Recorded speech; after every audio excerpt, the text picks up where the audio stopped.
ఒక చిన్న పాప కిటికీలో నుంచి చూస్తుంది. కొంతమంది దుండగులు పక్కనే ఉన్న శివాలయాన్ని కూల్చేస్తూ కనిపించారు.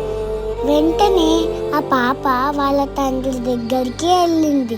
నాన్న, ఎవరో మన శివాలయాన్ని కూల్చేశాడు, వెళ్ళి కాపాడుదాం పదండి అంది. తండ్రి పాపం దగ్గరికి తీసుకొని, మనం మొగనాదిలంలో ఉన్నామమ్మ, మనం వాళ్ళని ఏమీ చేయలేము అని అన్నాడు. పాపం ఆ చిన్న పాప చాలా బాధపడింది. తను పెద్దయ్యాక పెళ్ళి జరిగింది.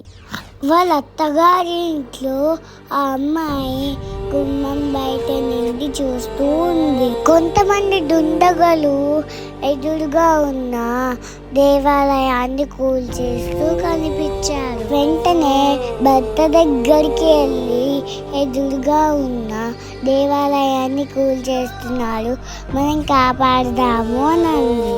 దానికి వాళ్ళ భర్త, మనం కిజియా ప్రభు వాళ్ళ దగ్గర ఉన్నాము, మనం వాళ్ళ దగ్గరికి వెళ్తే వాళ్ళు మనల్ని చంపేస్తారు అని చెప్పారు.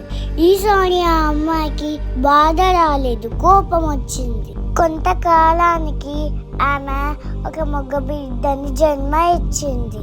ఆ పిల్లాడికి ఆమె చిన్నప్పటి నుంచి మన పురాణాల గురించి, ధర్మం గురించి, మంచి చెడులు, ఆడవాళ్ళని ఎలా గౌరవించాలో నేర్పించింది.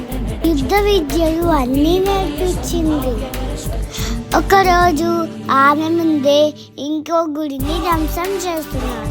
ఈసారి ఆమె కొడుకు వైపు చూసింది.